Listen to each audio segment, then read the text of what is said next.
Hello, my name is Pavithra Kodmad and welcome to a new episode of Kodmad Reads Preact. In this episode, we'll take off from where we left earlier and move on to learn about the component base class in Preact.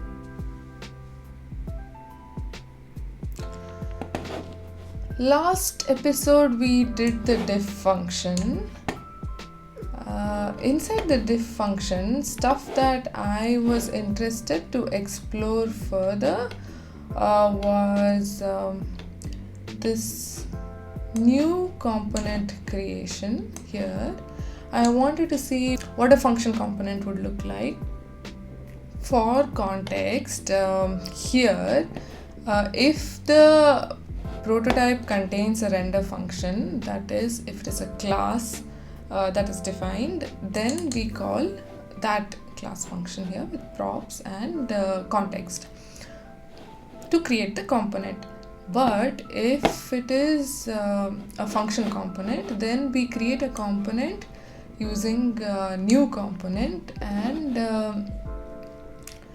we ourselves set the constructor and then set a generic doRender which just calls this constructor. I was interested in knowing what a component comprised of and getting into depth about how a component works.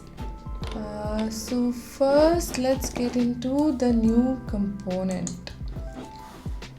The new component lives in source component.js. Yeah, that makes sense. So it's a function, export function component props context. Yeah, the component takes props and context and then sets it into its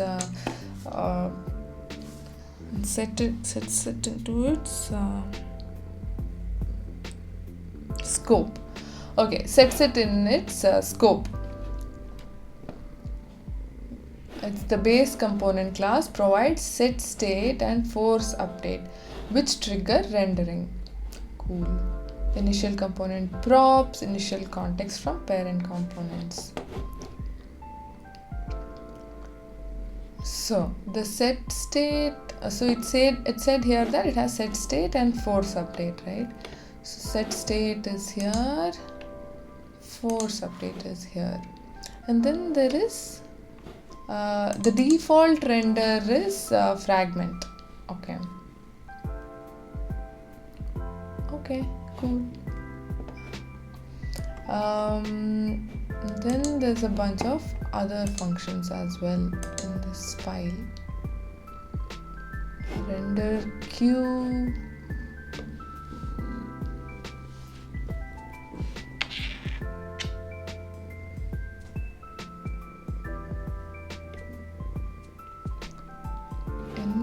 render and process. Cool. I think this is a good file for this episode. We'll just go through all the stuff that makes a base component class and hopefully we'll cover everything. Okay, so set state. So when do you call set state? When you want to change in a set state, what happens is the state object of the component changes and then it calls the render of the component again. Also, you will have to send the correct state to did update and all of those functions. Let's see. So set state, update component state and scheduler re-render. Yes, that's what I would expect set state does. Hash of state properties to update with new values. So this is the state properties and this is the callback for set state. Set state, if you know, you can say this dot set state and the first variable will be new state and then you can provide a callback to do other side effecty things. I don't know what all args will come here. I think the new state will come here, maybe. I think so. Okay, cool. So if next state, if this dot underscore next state is not equal to this dot state, okay, s is equal to this dot underscore next state, else s is equal to this dot next state equals assign this dot state. I think this is trying to get the latest state. If it exists, it uses that. If it doesn't, it makes a deep copy of the current state. So type of update is a function. So you can also send a function here. Right, state properties, it's a hash, it's a value or function. You can send a new function here, and then you would call that function with the state, with the new state, or and with the properties, with the current properties. Okay, cool. You call that function with the new state and with the current properties. If update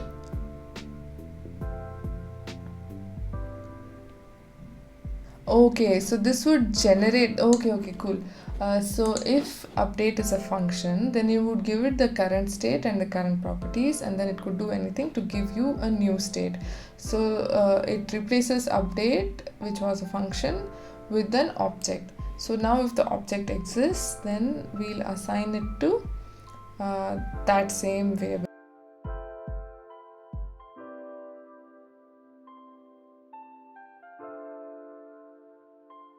So the assign function here only overrides stuff. Okay, cool. Then it'll assign that. So suppose it's not a function, then it's an object, and we'll assign that. Skip update if updater function returned null. Okay, you can return null to skip update. Yeah, got that. If this dot underscore v node, this dot underscore force equals false. If callback, this dot underscore render callbacks dot push callback. Enqueue render this. Interesting. So if there's a virtual node, then force is false. If there is callback, okay, so if there is a callback after set state, it has to enqueue that for the next possible chance to render it, right? Yeah, that's how I would expect callback to behave.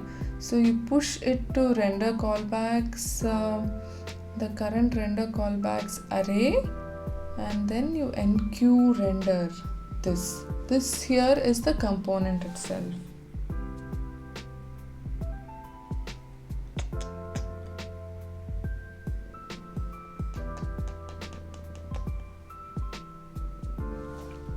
So enqueue render, I saw this function somewhere below here.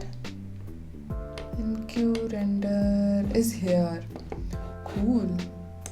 So what does enqueue render do? Enqueue a re-render of a component. Okay, the component to re-render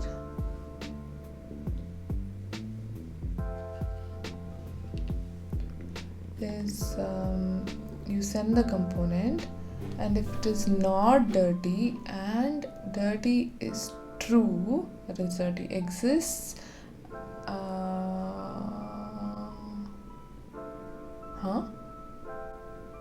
how can it be not dirty and dirty equals?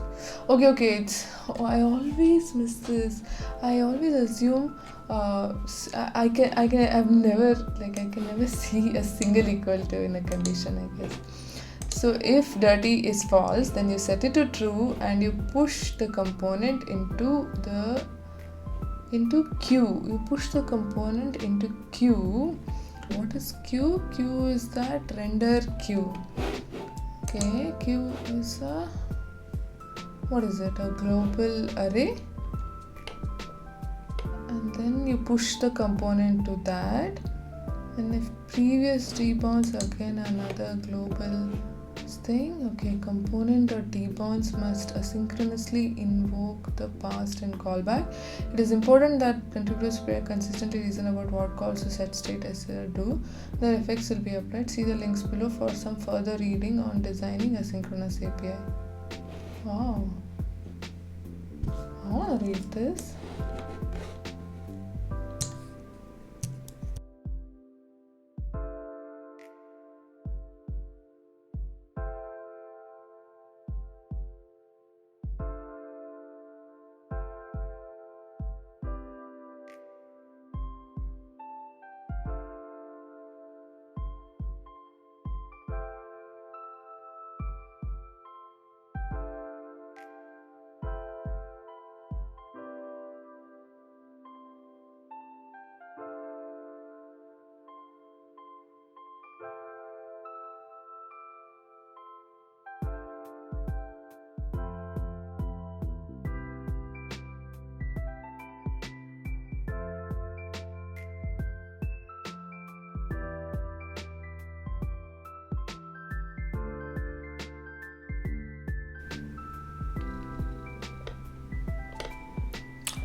Okay, cool.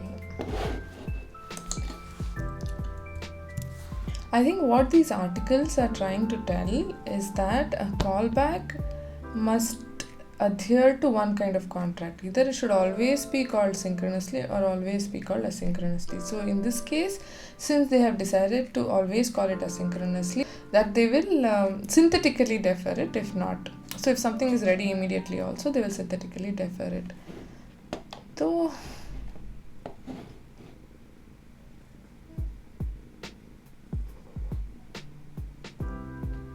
if there is debounce rendering present, they'll use that, else they will defer. Defer will take a callback and then call it asynchronously schedule a callback. Defer. Yep. And then call process. Okay, so process probably using queue in some way. Oh, super. Process seems to be doing something with it.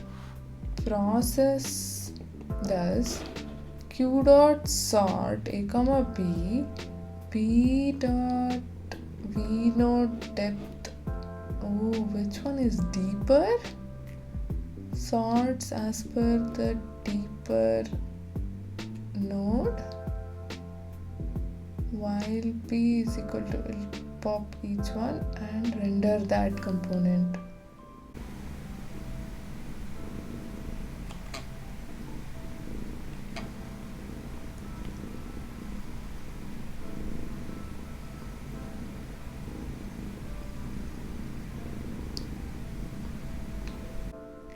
Okay.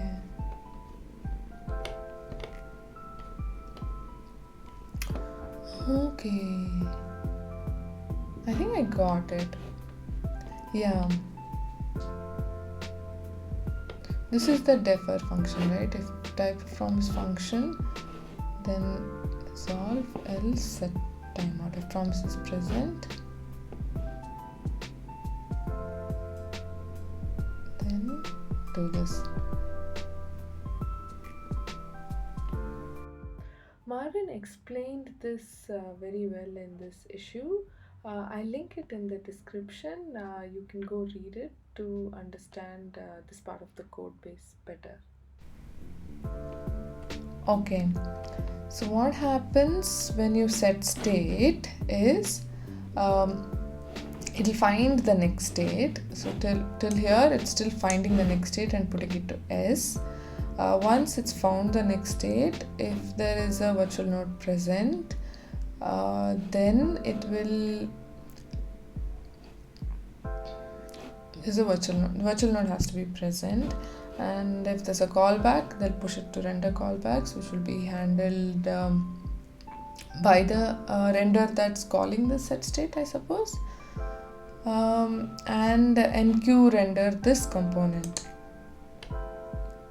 So when you enqueue that render, when you queue that render, what happens is it'll set the dirty.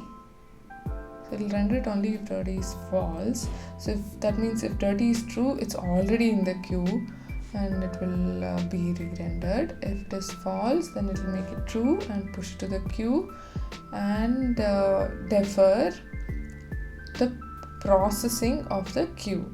So queue can accumulate a lot of stuff, and when the process function finally gets called in the next tick, it'll sort all the virtual nodes. It'll sort all the components by the depth of their virtual nodes, and then pop one by one and call render component. Render component is also in the same file here. So render component seems a milder version of the initial render function that we saw. So see, we are in the component.js. So in render.js, we saw that there was a create element, there was diff, and there was commit root. So in render component, you find the vnode DOM parent DOM. If there is parent DOM, I don't fully understand all the ifs here, okay? Guess something you're checking. What are you checking with parent DOM? If component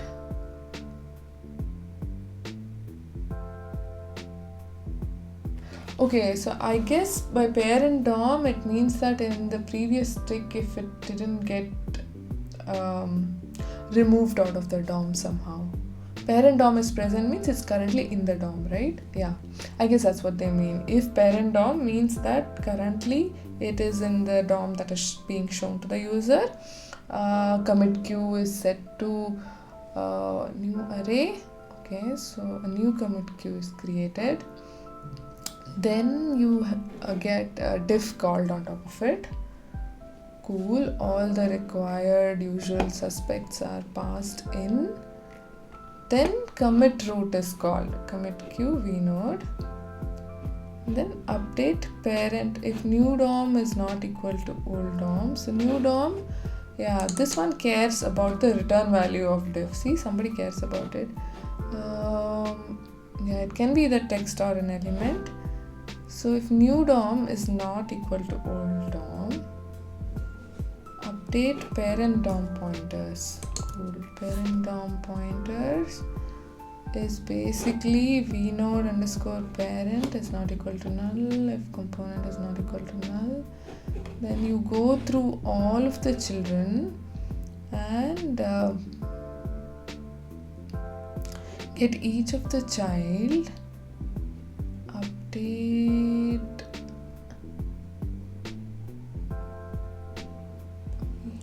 okay, vnode, oh okay, vnode is vnode parent, and you go to that vnode's components, and vnode underscore DOM is equal to vnode underscore component dot base equals child underscore DOM. It's connecting all the DOM.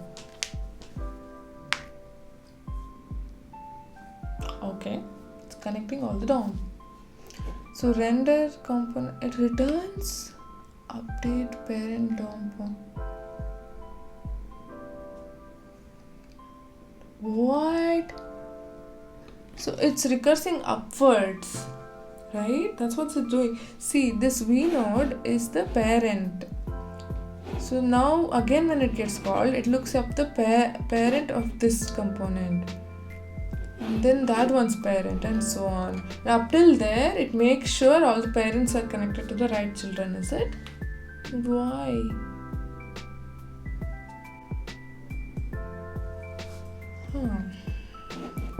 Why though? I don't know. I didn't get that part. But the normal render doesn't have it. So commit root and you're done. Why do you have to change pointers? Yeah, we covered pretty much all the things. So to summarize, component has component gets called with props and context. Okay, initially when you create one, so it creates an instance of the component which has this dot props and this dot state, which can already be there. This dot props and this dot context. Then this dot so then set state, it has a set state function.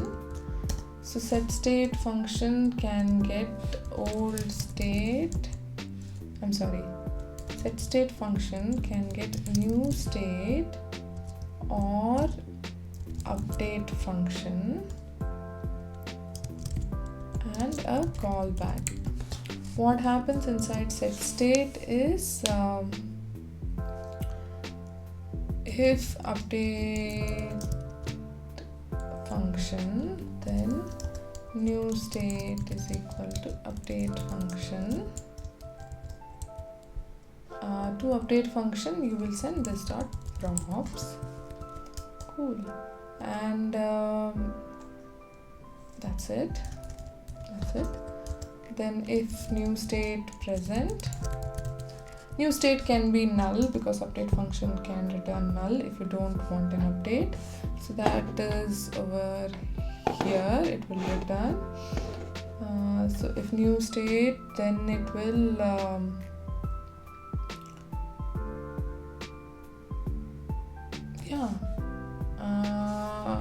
so it'll kind of it does some wrangling, but for pseudocode it finds. So there is new state. If new state is null, new state equals null, then return. No update, nothing.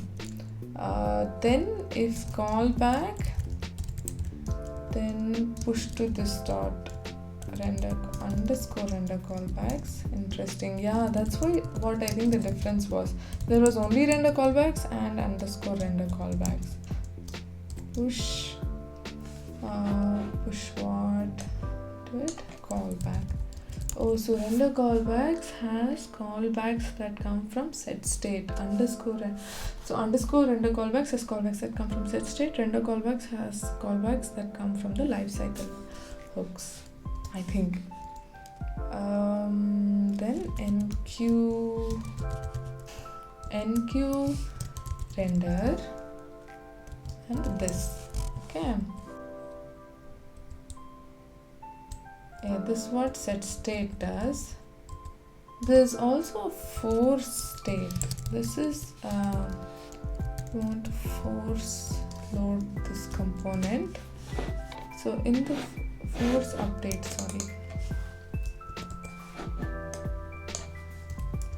there's also force update, which takes a callback only. Force update we didn't look at. Okay, force update just does this part of it and sets this dot underscore force equals true. Okay.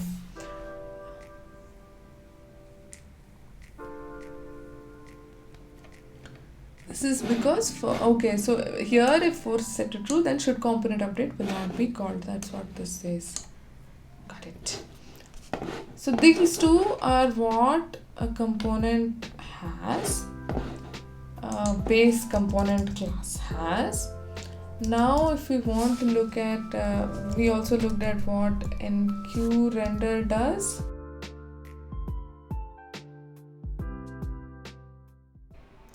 Here I am once again revising all these methods. Repetition helps me. What can I say?